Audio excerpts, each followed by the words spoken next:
My family only associates with professionals, not blue-collar workers, my hotel heiress girlfriend explained, after 18 months of me paying her $3,500 rent because her dad cut her off for dating me. So I did some research into this trust fund story.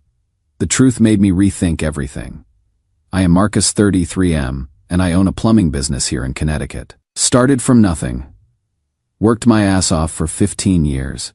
And now I am pulling in about $150K a year with 6 guys working for me. Not bad for a high school dropout who learned everything from YouTube and working with old-timers who took pity on me. My crew consists of good guys, Tommy, who has been with me for 8 years, Dave and his brother Mike, plus 3 younger guys I am training up. We handle everything from residential repairs to commercial installations, and I am proud of what we have built together. 18 months ago, I met Victoria, 28F, at a coffee shop in downtown Hartford. She was having car trouble in the parking lot. Some fancy BMW that wouldn't start. I helped her jump it. We got to talking, and somehow this beautiful, educated woman wanted to go out with me. Felt like winning the lottery. Victoria comes from serious money. Her family owns a chain of boutique hotels across New England, the kind where rooms start at $400 a night. She went to some elite private school, then Harvard for her MBA. Everything I am not, basically. But for some reason, she seemed really into me. Said she loved how down-to-earth and authentic I was compared to the guys she usually dated. Here is the thing though. 18 months later, I have never met her family, not once. Never been to a family dinner, holiday gathering, nothing. When I bring it up, she always has the same excuse. My family only associates with professionals. They are very traditional about social circles. At first, I thought she just needed time to warm them up to the idea. But it has been a year and a half. I have never even met her friends. When we go out, it is always to places where she is guaranteed not to run into anyone she knows. Different towns, hole-in-the-wall restaurants, never anywhere in her usual spots. The breaking point was 3 weeks ago. Her sister is getting engaged, big fancy party at the family hotel. Victoria comes home excited, talking about the dress she is going to wear, how her whole family will be there. I am thinking great. Finally going to meet everyone. I cannot wait to finally put faces to names, I said. Genuinely excited. Your mom sounds lovely from what you have told me. Victoria stopped mid-sentence. She had been showing me pictures of dresses on her phone, but suddenly the screen went black. Actually, Marcus, about the party. Something in her tone made my stomach drop. What about it? I think it might be better if I go alone this time. I stared at her. Alone. To your sister's engagement party? It is complicated. There is going to be a lot of family politics. And with everything that has been going on with Daddy, Victoria, we have been together 18 months. When exactly am I going to meet your family? She got that look she sometimes gets when she is trying to find the right words to let me down easy. Marcus, you would be uncomfortable around investment bankers and doctors. These people spend their evenings discussing portfolio management and medical research. What would you talk about? That hit me like a slap in the face. I put down my beer and looked at her. I don't know. Maybe the same things normal people talk about? Sports, movies, life. I run a business. Victoria, I am not some caveman who grunts and points. She immediately went into damage control mode. That is not what I meant. It is just, these are very traditional people, very formal. You would have to wear a tuxedo and make small talk about things like wine vintages and vacation homes in Martha's Vineyard. So teach me. I am not stupid. I know you are not stupid, baby. You are brilliant at what you do. But it is just different worlds. Trust me, you wouldn't enjoy it. I felt something shift in my chest, a cold realization that maybe I wasn't the problem here. Victoria, are you embarrassed by what I do for a living? No, of course not. I think it is amazing that you built your own business. But she couldn't look me in the eye when she said it. But here is what really messed with my head. Over the past 18 months, I have been helping Victoria out financially, a lot. She told me her dad cut her off from the family trust fund when we started dating because he disapproved of her dating beneath her class. Said he was trying to force her to come back to the family business and marry someone appropriate. The conversation happened about 3 months into dating. We were having dinner at this nice Italian place, and Victoria got quiet when the check came. She kept staring at her credit card like it might bite her. "Everything okay?" I asked. "I am just stressed about money," she said, tears forming in her eyes. "Daddy found out I was seeing someone he wouldn't approve of, and he is threatening to cut off my trust fund. I might not be able to make rent next month." That hit me hard. Here I was, finally dating an amazing woman, and her family was punishing her for being with me. "How much do you need?" I asked. "I couldn't ask you to Victoria." "How much?" $3,500 for rent. Maybe another $1,000 for my car payment and credit card minimums. Just until I can sort things out with Daddy. I handed her my business card with my bank account written on the back. "Transfer what you need. We will figure it out." So I have been covering her rent. $3,500 a month for her apartment in West Hartford's nicest area. Her BMW payments, $850 a month. Her credit cards when she gets behind, usually another $1,000 or $2. Groceries, dinners out, weekend trips to Newport, and the Hamptons.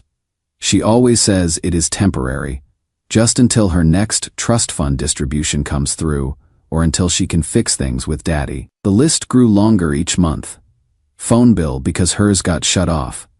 Insurance premiums, even her gym membership at some fancy country club. Every time, she would get tears in her eyes and say, "I hate that you have to do this.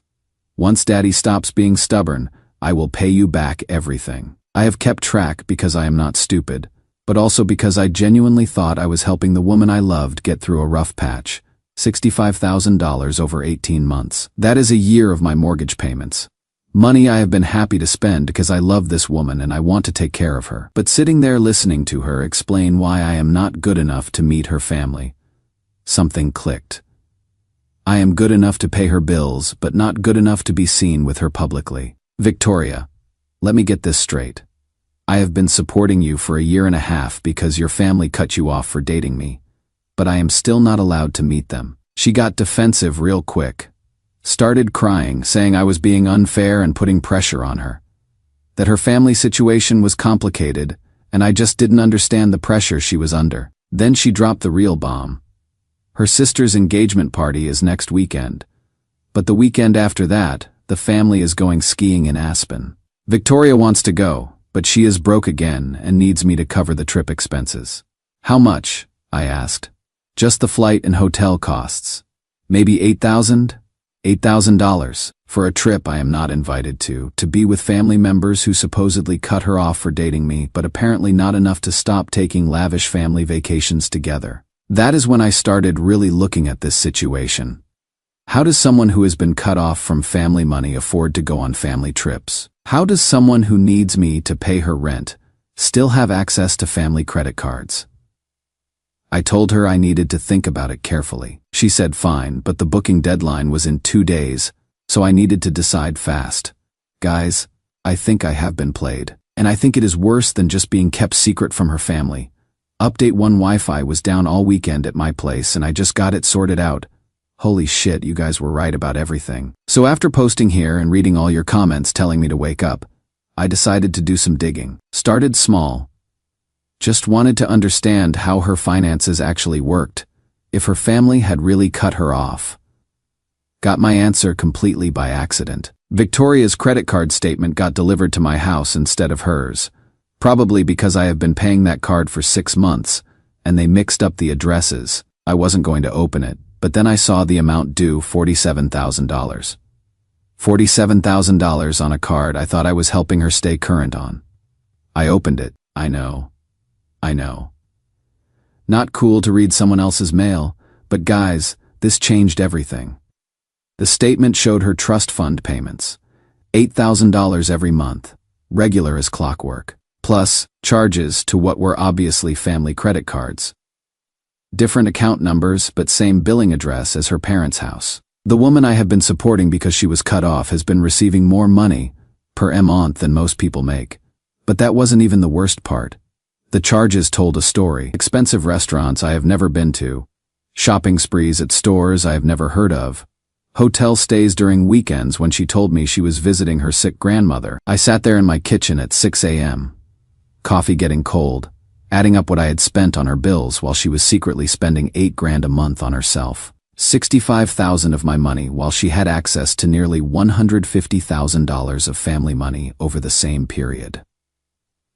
I was so angry I couldn't think straight, but I forced myself to stay calm and plan this out. If she has been lying about the money, what else has she been lying about? My crew noticed something was wrong when I showed up to work that Monday. Tommy pulled me aside during lunch break. "Boss, you look like someone ran over your dog." "Everything. Okay? I think she has been lying to me about some major stuff. The one who has never come to any of our events, who you have been with over a year and we have never met." "Yeah, that one, boss." We didn't want to say anything, but that has always seemed weird to us. That conversation stuck with me. These guys had wives and girlfriends who were proud to be associated with what we do. Victoria had never once shown that kind of pride, so I did something I never thought I would do. I hired a private investigator, cost me $500 for a week of surveillance, but I had to know the truth. The Pie followed her for 3 days. Want to know where she went? Her family's country club. Twice.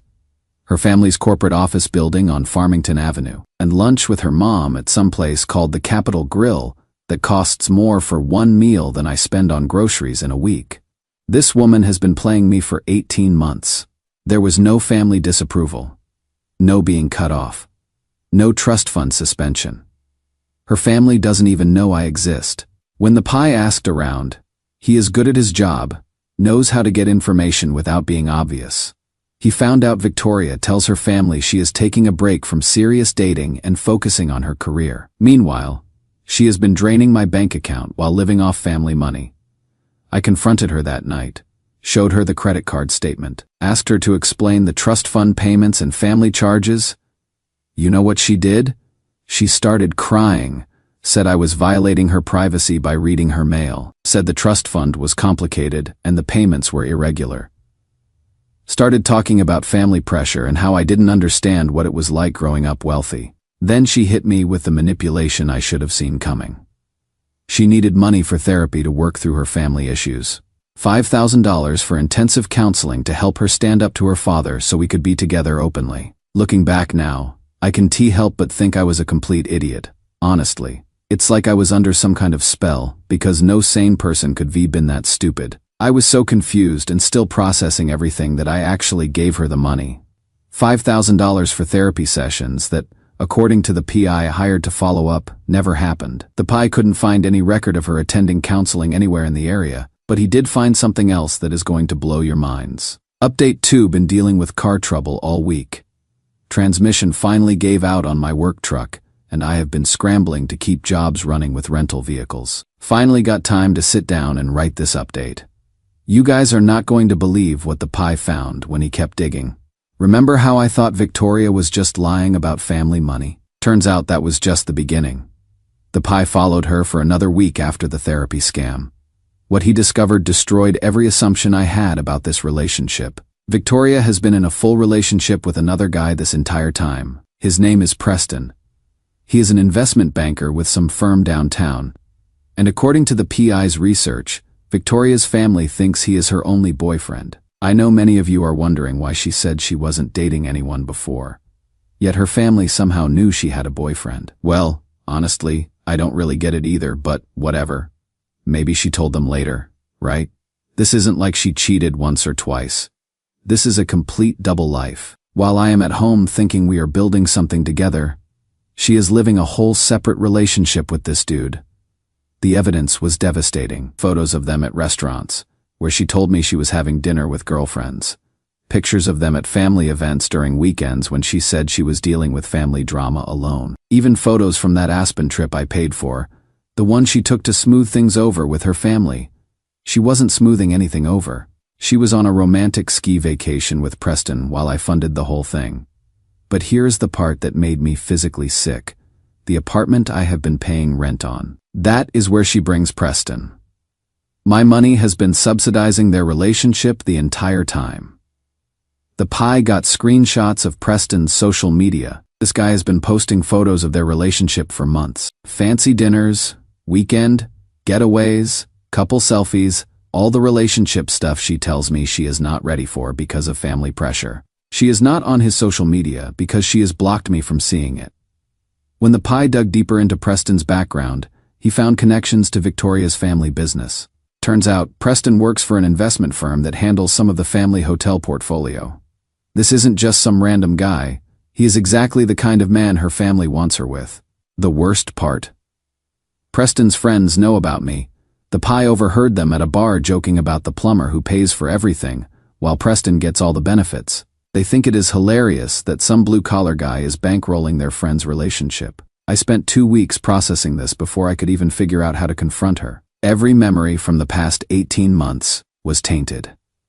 Every I love you, every future plan we made, every time she said her family would come around eventually, all lies. When I finally confronted her with the photos, her reaction told me everything. No shock, no denial, just immediate damage control. She tried to convince me that Preston was just a friend and the photos were taken out of context. But when I showed her the photos from Aspen, photos of them in ski gear, holding hands, kissing on a mountain, she finally broke down and admitted it. "It is not what you think," she said through tears.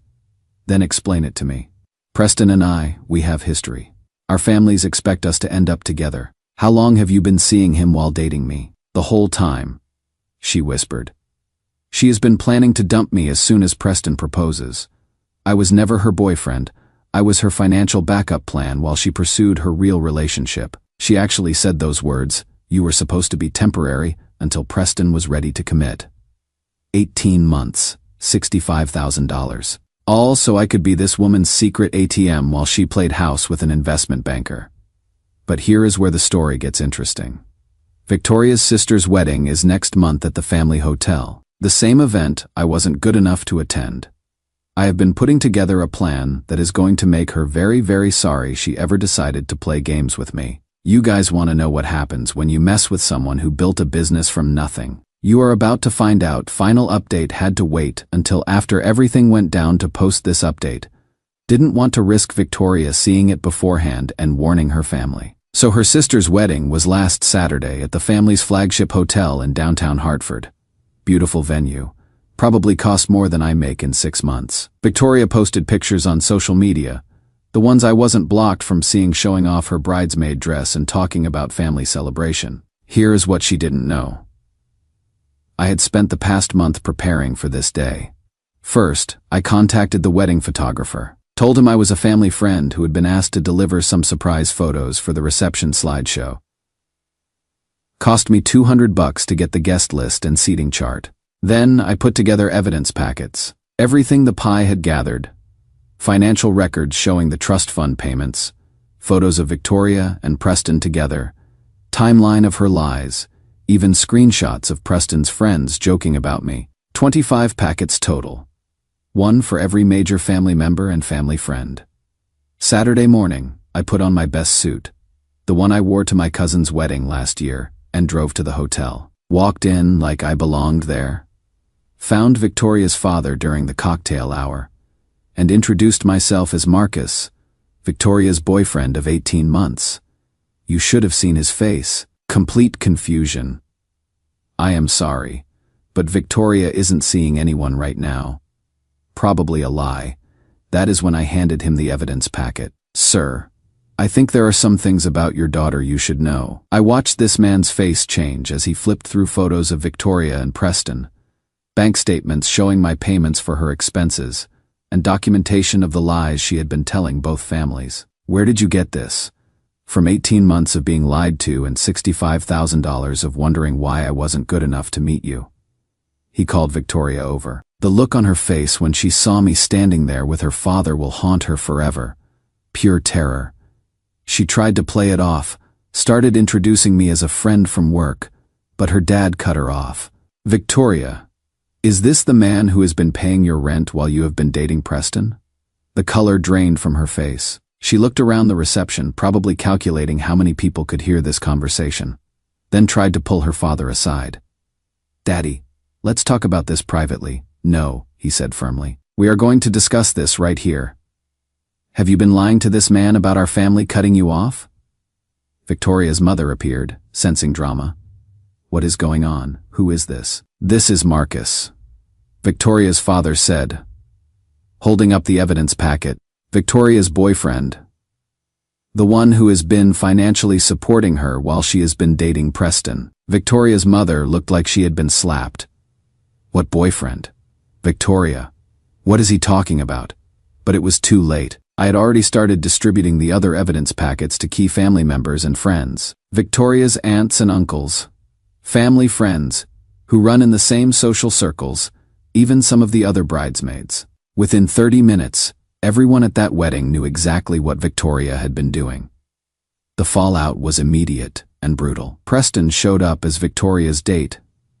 The nerve of this guy, saw the chaos, read one of the evidence packets someone handed him, and immediately left.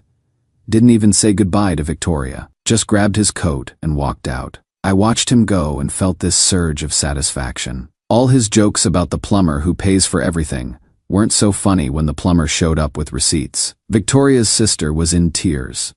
Not from joy, but because her wedding reception had turned into a family scandal. She pulled Victoria aside and I could hear her angry whispers about ruining my wedding and humiliating the family.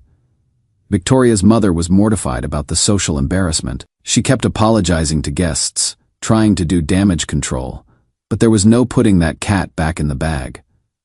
Her father was furious about the damage to the family reputation. The hotel business depends on trust and reputation, and here his daughter had been revealed as someone who lies and manipulates for money. But the best part was watching Victoria try to explain herself to a room full of people who now knew she had been living a double life. Every relationship in that room, family, friends, social connections, was looking at her with disgust and disappointment. "It is not what it looks like," she kept saying. "But how do you explain away 18 months of documented lies?" I didn't stick around for the whole meltdown. I had said what I came to say. I left the hotel, drove home, and waited. The consequences started rolling in immediately. Victoria's father cut her off from the trust fund. For real this time. Not because she was dating me, but because she had proven herself untrustworthy with money and relationships. Preston, worried about his reputation and business connections with the family, started dating someone else within 2 weeks. Apparently his firm handles millions in hotel investments, and being associated with this scandal wasn't good for business. Victoria's social circle, embarrassed by the association, began freezing her out. These people value reputation above everything, and Victoria had just proven she was willing to lie to anyone about anything. 3 months later, Victoria had to get her first real job ever. No experience, no references except family connections that were now damaged. She ended up working minimum wage retail, trying to figure out how to support herself for the first time in her life. 6 months later, she got evicted from that apartment I used to pay for and had to move back in with her parents. But the best karma of all came 8 months after the wedding. Victoria's father hired my plumbing company for a major renovation project at their flagship hotel. Guess who had to coordinate with contractors and serve coffee during business meetings? That is right. Victoria. The first meeting was incredible. I walked into the hotel conference room in my work clothes, carrying blueprints and project folders. Victoria was there with a coffee service, wearing a cheap business suit. "Good morning, Mr. Marcus," she said formally, not making eye contact. "Coffee, thank you," I replied, equally professional. "Black. No sugar." Her hands shook slightly as she poured. Here was the woman who was too embarrassed to introduce me to her family, now literally serving me coffee while I discussed 6-figure projects with her father. The woman who once called me unsuitable for her social circle now had to schedule around my availability and accommodate my crew's needs. Last month, I used the evidence from the pie to file a civil lawsuit for financial fraud. My lawyer says I will probably recover about $50,000 of what she stole from me.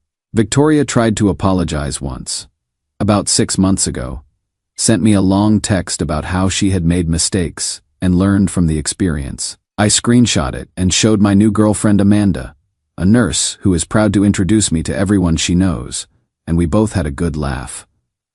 Amanda's completely different from Victoria. She came to our company Christmas party and spent the evening talking to my crew's wives. She posts pictures of us together on social media. Her friends all know about my business and think it is impressive that I built it from nothing. She has never once made me feel like I needed to hide what I do. Some people see you as a bank account instead of a partner. Victoria spent 18 months proving she was one of those people. Now she gets to spend every business meeting remembering what it costs to treat someone like an ATM while being ashamed of their worth and success. Never let anyone profit from your kindness while disrespecting your value. You deserve someone who sees your success, not someone who hides your worth while stealing your money. Trust your instincts when something feels wrong. They usually are.